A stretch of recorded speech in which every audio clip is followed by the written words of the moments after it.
నిరసన కార్యక్రమంలో సమ్మెలో ఉన్నాము. ఈరోజు 20వ రోజు అవుతుంది. అయినా మా సమస్యలు పట్టించుకోలేదు. మా సమస్యల కోసము మేము పోరాడుతున్నాము. అంగన్వాడీ ఐక్యత మా అందరిలో ఉంది. మేము మిమ్మల్ని గద్దె దింపిస్తాము. 20వ రోజు అయినా కూడా ఈరోజు సాంస్కృతిక కార్యక్రమాల కింద ఆడుదాం అంగన్వాడీలతో ఆట జగన్ అనేసి మేము ఆడిస్తున్నాము. మీరు గద్దె దిగి రావాలి, మా సమస్యలను పరిష్కరించాలి. ఈ విధంగా మీరు ఖచ్చితంగా రావాలి. మీరు ఈసారి ఇన్నిసార్లు ఓట్లు వేయించుకున్నారు. ఆ రోజు మీరు తమ్ము వేయించుకున్నట్లు ఈసారి మాతో వేయించుకోలేరు. ఖచ్చితంగా మీరు గద్దె దిగి రావాల్సిందే. మా సమస్యలను పరిష్కరించాల్సిందే. మా అంగన్వాడీల ఐక్యత నిరూపిస్తాము. మా సమ్మె ఈరోజు 20వ రోజుకు చేరింది. ఆటపాటల ద్వారా మేము జగన్తో ఆడుకుందామని అనుకుంటున్నావు. నువ్వు మాత్రము ఆడుదాం ఆంధ్రాని ప్రోగ్రాం ప్రవేశపెట్టినావు. కానీ అంగన్వాడీలో ఆట చూస్తావా? నువ్వు మాతో ఆడతావా? ఆడుకో మరి, కాస్త అంగన్వాడీ దెబ్బ చూపిస్తాం. మేము ఇన్ని రోజులు ప్రజాస్వామ్య ప్రకారం శాంతియుతంగా మేము సమ్మె చేస్తా ఉన్నాము. కానీ మా గోడు పట్టించుకోవటం లేదు.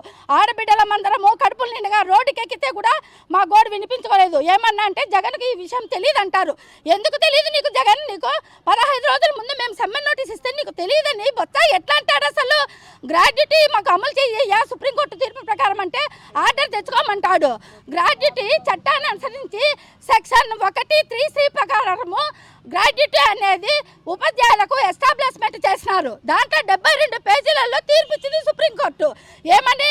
ఉపాధ్యాయులందరూ ఎస్టాబ్లిష్మెంట్ కిందకి చేరినప్పుడు అంగన్వాడీ వర్కర్లు కూడా ఏబిసిడీలు నేర్పిస్తారు కదా, ప్రీ స్కూల్ విద్యను నేర్పిస్తారు కదా, కాబట్టి వీళ్ళు కూడా గ్రాడ్యుటీకి అర్హులేనని చెప్పేసి 72 పేజీలలో తీర్పు ఇచ్చింది.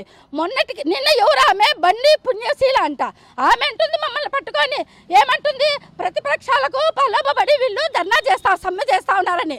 అమ్మా బండి పుణ్యశీలావతి దేవి, మేము ఏ పార్టీలకు మేము ప్రలోభపడలేదు, ఏ ప్రతిపక్ష నాయకులకు మేము ప్రలోభపడలేదు.